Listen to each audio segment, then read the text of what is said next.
திராவிட இயக்கத்தின் வரலாறு, திராவிட இயக்கத்தின் கோட்பாடு, திராவிட இயக்கத்தின் தாக்கம் என 3 தளங்களில் பயிற்றுவிக்கப்படும் திராவிட பள்ளியின் மாணவர் சேர்க்கை ஆகஸ்ட் 15 முதல் நடைபெற்றுக் கொண்டிருக்கிறது. தொடக்க நிலை, முதுநிலை என 2 நிலைகளில் வகுப்புகள் நடைபெறும். திராவிட பள்ளிக்கான பாடங்களை பல்கலைக்கழக பேராசிரியர்கள், கல்வியாளர்கள், திராவிட இயக்க ஆய்வாளர்கள் உருவாக்கி இருக்கின்றனர். ஒருங்கிணைப்பாளர் பொள்ளாச்சி மா. உமாபதி, இயக்குனர் சுப வீரபாண்டியன். மேலும் விவரங்களுக்கு திரையில் தெரியும் தொலைபேசி எண்களுக்கு தொடர்பு கொள்ளுங்கள். இன்னொரு அரசியல் கட்சி இந்த கட்சியை கான்ட்ராக்ட் எடுக்கிற கதை தெரியுமா உங்களுக்கு? அடிப்படையே தெரியாத ஒரு புண்ணாக்கினி. இதை யார் கேட்டான்? எதுக்காக நடத்துற? இதனால என்ன பலன்? உனக்கு குதிக்க ஆரம்பிச்சீங்க. என்ன பலன்? ஒன்னும் இல்லை, நீங்க குதிச்சுட்டே இருக்க வேண்டியதான். உலகம் முழுவதுமான ஒரு பெயரை நமக்கு உதயநிதி அவர்கள் ஏற்படுத்தி தருகிறார் என்கின்ற பொழுது உன்னால் தாங்க முடியவில்லை. உங்களுடைய வேலைகள் அனைத்தும் பார்த்தீங்கன்னா ஆடியோ வெளிவந்துட்டு மாடு மேய்க்கிறது சுயசார்பு பொருளாதாரம் சொல்ல வர்றீங்களா? இந்திய ஒன்றியத்தினுடைய அரசாங்கம் செய்கிற தவறுகளில் ஒன்றை கூட சுட்டிக்காட்டுவதற்கு நீங்கள் தயாராக இல்லை. தமிழ்நாட்டு அரசினுடைய கல்வியை RN ரவி என்கிற ஆகாவளி வேறு மாதிரியாக பேசிக் கொண்டிருக்கிறார். வணக்கம் நண்பர்களே, இது திராவிடம் 100. ஒரு அரசியல் கட்சி எதுக்குங்க நடத்துவாங்க? அரசியல் கட்சி சமூக எண்ணத்தோட அதிகமான மக்களுக்கு பலன்படுகின்ற வகையில் இந்த சமுதாயத்தினுடைய மக்கள் பிரச்சனைகளை முன்னிறுத்தி மக்களுக்காக போராடுதல் அல்லது மக்கள் பிரச்சனைகளை தீர்த்து வைத்தல், பொறுப்புக்கு மக்கள் பிரச்சனைகளை நிவர்த்தி செய்தல், இப்படி ஏதாவது ஒரு வேலைகளை செய்யணுங்கிறதுக்காக தான் அரசியல் கட்சி நடத்துவோம். ஆனால் இன்னொரு அரசியல் கட்சி இந்த கட்சியை கான்ட்ராக்ட் எடுக்கிற கதை தெரியுமா உங்களுக்கு? எப்படி இப்படி கான்ட்ராக்ட் எடுக்கிறாங்க அப்படின்னு பார்த்தா, இவரை நம்பி வரக்கூடியவர்களை இப்படி கையை 2 கையும் தூக்கிட்டு நான் யார் தெரியுமா, நான் அப்படி, நான் இப்படி அப்படின்னு பேசிட்டு ஏதாவது ஒரு மக்கள் பிரச்சனைக்காவது தன்னை அடையாளப்படுத்தாமல் எந்த இடத்திலும் திராவிட முன்னேற்றக் கழகம் செய்கின்ற வேலைகளை குற்றம் சொல்வது ஒன்றையே குறியாக வைத்துக்கொண்டு, எங்கள் அம்மா கேட்டுதா, என் தங்கச்சி கேட்டுதா, எங்கள் அப்பா கேட்டாரா, எங்கள் அம்மா கேட்டாங்களா, எங்கள் சித்தப்பா கேட்டாரா, கேட்டாங்களா இல்லையாங்கிற அடிப்படையே தெரியாத ஒரு புண்ணாக்கினி எப்படி இப்படி பேசிகிட்டு இருக்கிறீங்கன்னு தெரியாத அளவுக்கு பேசிகிட்டு இருக்கக்கூடிய திரு சீமான் அவர்கள், அவர் எடுத்திருக்கக்கூடிய முடிவுகள், அவருடைய கட்சியில் தொடர்ந்து பார்த்திங்கன்னா ஒரு இன்டேக்கும் இருக்குது, அவுட் கோயிங்கும் இருக்கும். அதனால தான் சொல்கிறேன், அது நான் பலமுறை சுட்டி காட்டியிருக்கும்போது சொல்லிகிட்டு இருக்கிறேன், அது ஒரு மனநலம் குன்றியோருக்கான மருத்துவமனை. 18 வயதில் சில வேகமான எண்ணம், சில வேகமான அது பண்ணலாம் இது பண்ணலாம் அப்படிங்கிற மாதிரி ஒரு உணர்வோடு உள்ளே வரக்கூடியவங்க, அந்த காலம் நிறைவடைய நாம் செய்திருக்கக்கூடிய தவறுன்னு தெரிஞ்சு 23 வயசு ஆகும்போது சரி இது ஒரு பைத்தியகார மருத்துவமனை, இந்த மருத்துவமனையில் நமக்கு வேலை இல்லை அப்படின்னு சொல்லி வெளியே வந்துடுவாங்க. அவருடைய வேலையை அதான் செஞ்சிட்ருக்கார். செய்யட்டும், வேண்டான்னு சொல்லலை. சென்னையில் ஃபார்முலா 4 கார் பந்தயம் நடக்குது.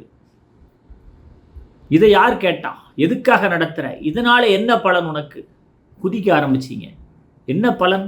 ஒன்றும் இல்லை, நீங்கள் குதிச்சுட்டே இருக்க வேண்டியதான். உங்களுக்கு வேணால் பலன் இல்லாமல் இருக்கலாம். தமிழ்நாட்டு மக்களுக்கு, சென்னை மாநகருக்கு இதனால் ஏற்படக்கூடிய பலன்கள் உலகம் முழுவதுமான பெயர், உலகம் முழுவதுமான ஒரு பெயரை நமக்கு உதயநிதி அவர்கள் ஏற்படுத்தி தருகிறார் என்கின்ற பொழுது உன்னால் தாங்க முடியவில்லை. உன்னால் தாங்க முடியாத காரணத்தால் நீ இந்த மாதிரி எண்ணங்களோடு போகிறாய் என்பதையும் நான் பார்த்து கொண்டு தான் இருக்கிறேன். ஒவ்வொரு இடத்திலையும் அடுத்தவங்களை குறை சொல்லி பேசுவது, ஒவ்வொரு இடத்திலையும் மற்றவர்களை குற்றம் சொல்லி பேசுவது, இது என்ன பழக்கம்? இது என்ன வேலை? எதை பார்த்தாலும் குற்றம் சொல்றதுங்கிற முடிவோடு இருக்கிறீங்களா? இது ஒரு சரியான அரசியல் பார்வையா எனக்கு படலையே. நீங்க உங்களுடைய வேலைகளை செய்யுங்கள். எதிர்க்கட்சியாக இருக்கிறாங்க, எதிர்க்கட்சியான எண்ணம் படைத்தவர்களாக இருக்கிறீர்கள், திமுக கழகத்துக்கு எதிரான எண்ணம் படைத்தவர்களாக இருக்கிறீர்கள். நீங்கள் தமிழ் தேசியம் என்று சொல்லி ஒரு பொய்யான தேசியத்தை கட்டமைப்பதற்கு ஒரு கற்பனை உலகத்தில் வாழ்ந்து கொண்டிருக்கிறீர்கள். உங்களுடைய வீடு 2.25 லட்சம் ரூபா வாடகை வருது. அந்த வாடகை கட்டுறதுக்கு உங்களுக்கு எங்கேருந்து பணம் வருதுங்கிற உண்மையை நீங்கள் வெளியே சொல்ல முடியாது. இன்னும் சொல்லப்போனால் சிற்பி தன்னுடைய ஆதார் கார்டை வெளியே தைரியமாக காட்டுவேன், இதுதான் என்னுடைய அடையாள அட்டை, இதுதான் என்னுடைய ஆதார் கார்டு காட்டுவேன். சீமான் உன்னுடைய ஆதார் கார்டை காட்டுறதுக்கு தயாரா? சீமான் நீங்கள் தான் தமிழ் சமுதாயத்தினுடைய அடையாளமாச்சே, எங்கே உங்கள் ஆதார் கார்டை காட்டுங்க. முடியுமா? ஒரு நாட்டில் ஒரு அரசியல் கட்சியினுடைய தலைவன் திறந்த புத்தகமாக இருக்க வேண்டும். ஆனால் திறந்த புத்தகமாக இல்லாமல் நீங்கள் மூடிய புத்தகமாக மட்டும் இல்லை, உங்களுடைய வேலைகள் அனைத்தும் பார்த்தீங்கன்னா ஆடியோ வெளி வந்துட்டு இருக்கு. அரசியல் கட்சியே பார்த்தீங்கன்னா என்னமோ நீங்கள் ட்விட்டர்லேயும் யூடியூப்லேயும் அரசியல் கட்சி நடத்திட்டு இருக்கிறீங்களா? மக்களுடைய மனநிலையை புரிந்ததுண்டா? நீங்கள் மக்களுடைய எண்ணங்களை ஏற்றுக்கொண்டதுண்டா? எதுவுமே இல்லையே.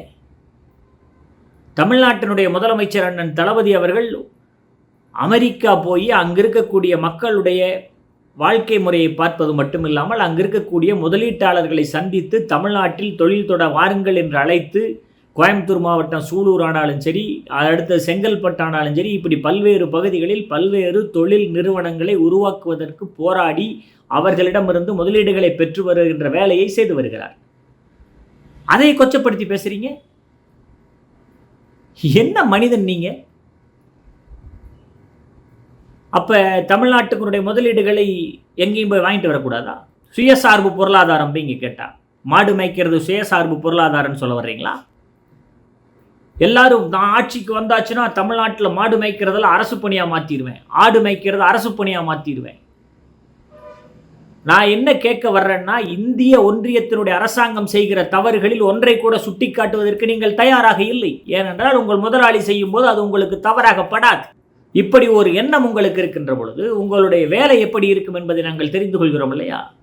உங்களுடைய ஒரு சார்பு நிலை, உங்களுடைய மக்கள் விரோத நிலையை நாங்கள் தெரிந்து கொண்ட காரணத்தால் தான் இது போன்ற கருத்துக்களை நாங்கள் சுட்டி காட்ட வேண்டிய சூழ்நிலைக்கு ஆளாக்கப்பட்டிருக்கிறோம்.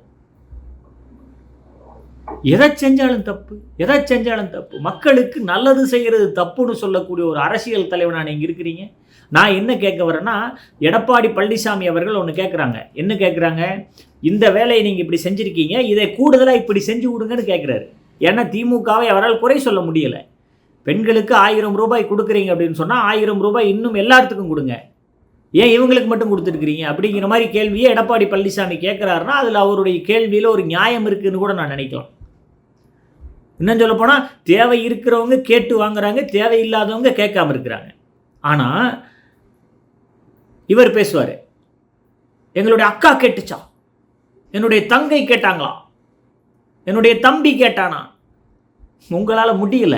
என்ன காரணம்னா, இன்றைக்கு இருக்கக்கூடிய இளைஞர் சமுதாயம் கல்வியில் முன்னேற வேண்டும் என்பதற்காக நம்முடைய முதலமைச்சர் அவர்கள் அரசு கல்லூரி அரசு பள்ளியில் படித்து அரசு கல்லூரியில் படிக்கின்ற மாணவர்களுக்கு மாதம் 1000 ரூபாய் என்பதை அவருடைய கல்வி வளர்ச்சிக்காக கொடுக்கிறார்.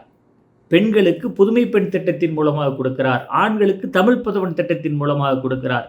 குடும்ப பெண்கள் தன்னுடைய குடும்பத்தினுடைய சூழ்நிலைகளை கருத்தில் கொண்டு எத்தனையோ செலவுகளுக்கு பொருளாதார வசதி இல்லாமல் ரொம்ப சிரமப்பட்டு இருக்கக்கூடிய சூழ்நிலையில் அதையெல்லாம் தவிர்க்க வேண்டும் என்பதற்காக ஒவ்வொருவருக்கும் 1000 ரூபாய் கொடுக்கிறார். அந்த 1000 ரூபாயை வாங்கி அவங்க அமெரிக்காலேயே போய் செலவு பண்ண போகிறாங்க. அந்த 1000 ரூபாய் அவங்க ஊர்லேயே செலவு பண்ண போகிறாங்க. அங்கே இருக்கக்கூடிய மளிகை கடையில் செலவு பண்ண போகிறாங்க, அங்கே இருக்கக்கூடிய மருந்து கடையில் செலவு பண்ண போகிறாங்க. பெண்கள் அப்படி செலவு செய்து தம்முடைய குடும்பத்தை காப்பதற்கான வேலைகள் செய்கின்ற பொழுது பணமும் வரவு செலவு கூடும் பொழுது பொருளாதார நிலை மேம்படும், அவர்களுடைய வாழ்க்கை தரம் உயரும் என்கிற அடிப்படையில் தான் இந்த வேலையெல்லாம் நடந்துட்டு. இதையெல்லாம் போய் கேவலப்படுத்தி பேசிட்டு நீ எப்படி அரசியல் கட்சி நடத்துகிற எனக்கு ஒன்றும் புரியலை. நீ நடத்துகிற அரசியல் கட்சி ஒரு குறிப்பிட்ட சாராருக்கு ஆதரவாக இருப்பதாக எனக்கு தோன்றுது. என் தங்கச்சி கேட்டுதா, எங்கள் அம்மா கேட்டுதா, என் தம்பி கேட்டானா? அட லூசு பயல, ஒன்று தெரியுமா உங்களுக்கு? எல்லாரும் எனக்கு தேவை என்று சொல்லி அரசாங்கத்தில் எழுதி கொடுத்து அவர்கள் கேட்டிருக்கிற காரணத்தால் தான் இந்த அரசாங்கம் அதுலேயும் சரியான பயனாளிகளை தேர்வு செய்து தன்னுடைய உதவித்தொகையை வழங்கிட்டு இருக்கிறாங்க. அவங்க வழங்கிட்டு இருக்கிற உதவித்தொகை உங்களுக்கு பிடிக்கலைன்னா ஒதுங்கி நில்லுங்க. உங்களுக்கு தேவையில்லை. உங்களுடைய குழந்தைகள் மிகப்பெரிய கல்வி நிறுவனங்களில் படிச்சுட்டு இருக்கிறாங்க. ஆனால் எங்களுடைய குழந்தைகள் அரசு நிறுவனங்கள்லாம் படிக்க வேண்டிய சூழ்நிலைக்கு ஆளாக்கப்பட்டிருக்கிறாங்க. ஆளாக்கப்பட்டிருக்கிற அந்த அரசு கல்வியில் படிச்சுட்டு இருக்கக்கூடிய குழந்தைகளுக்கு எதிர்காலத்தினுடைய நலன் கருதி அவர்கள் எதிர்காலத்தில் மிகச்சிறந்தவர்களாக வர வேண்டும் என்பதற்காக, இன்னும் சொல்லப்போனால் அரசு கல்லூரியில் படிக்கக்கூடியவர்கள், அரசு நிறுவனங்களில் படித்தவர்கள் தான் விண்வெளி நிறுவனங்களில் மிகப்பெரிய அளவில் வேலை செய்கிறாங்க. மயில்சாமி அண்ணாதுரை ஆனாலும் சரி, அப்துல் கலாம் ஆனாலும் சரி, விக்னேஷ் சிவன் ஆனாலும் சரி, எல்லாம் எங்கிருந்து வந்தாங்க? அரசு பள்ளியில் படித்து மிகப்பெரிய விஞ்ஞானிகளாக தன்னை அடையாளப்படுத்தி கொண்டவர்கள் அவர்கள். அப்படிப்பட்டவர்களை நாட்டில் உருவாக்கி வைத்திருக்கக்கூடிய இந்த தமிழ்நாட்டு அரசினுடைய கல்வியை RN ரவி என்கிற ஆகாவளி வேறு மாதிரியாக பேசிக்கொண்டிருக்கிறார். RN ரவியினுடைய பதவிக்காலம் நிறைவடைந்து பதவியில் ஒட்டி தொங்கிக் கொண்டிருக்கக்கூடிய தொங்கு சகதி RM ரவிக்கு ஒரு சவாலாகவே சொல்கிறேனே, RN ரவி அவர்களே, சீமான் அவர்களே, தமிழ்நாட்டினுடைய கல்வி முறை மோசமாக இருக்குது, தவறாக இருக்குதுன்னு சொன்னால், தவறாக இருக்குதுன்னு சுட்டி காட்டினால், ஒன்றியத்தில் இருக்கக்கூடிய எந்த மாநிலத்திலிருந்தும் தமிழ்நாட்டில் இருக்கக்கூடிய அளவுக்கு கல்வி நிறுவனங்களோ அல்லது மாணவர்களுடைய திறமையோ இல்லை என்பதை பலமுறை நிரூபித்திருக்கிறோம். இப்போதும் நிரூபிக்க தயாராக இருக்கிறோம். நீங்கள் எந்த தரவுகளோடு வந்தாலும் சரி, தரவுகளோடு நீங்கள் பேசுகிறீர்கள் என்றால் நாங்களும் பேச தயாராக இருக்கிறோம். இன்னும் சொல்லப்போனால் கல்வி நிறுவனங்களில் அதிகபட்சமான கல்வி நிறுவனங்கள் தமிழ்நாட்டில்தான் தரமானவையாக இருக்கிறது என்று அனைவரும் பார்த்து கொண்டிருக்கிறார்கள். நீங்களும் பாருங்கள், என்ன வேணாலும் செய்யுங்க. ஏன்னா நீங்கள் ஒரு முடிவுக்கு வந்துட்டீங்க, எதை செய்தாலும் திமுக தவறுன்னு சொல்லி. ஆனால் தமிழ்நாட்டு மக்கள் திமுக செய்வதை மட்டுமே சரின்னு நினைக்கிறாங்க. தமிழ்நாட்டு மக்களுக்கு பணியாற்றுவது மட்டுமே திமுக கழகத்தினுடைய பணி என்கிற காரணத்தால் எங்களுடைய பணி தொடரும். உங்களுடைய வயிற்றெரிச்சலும் தொடரட்டும். நன்றி.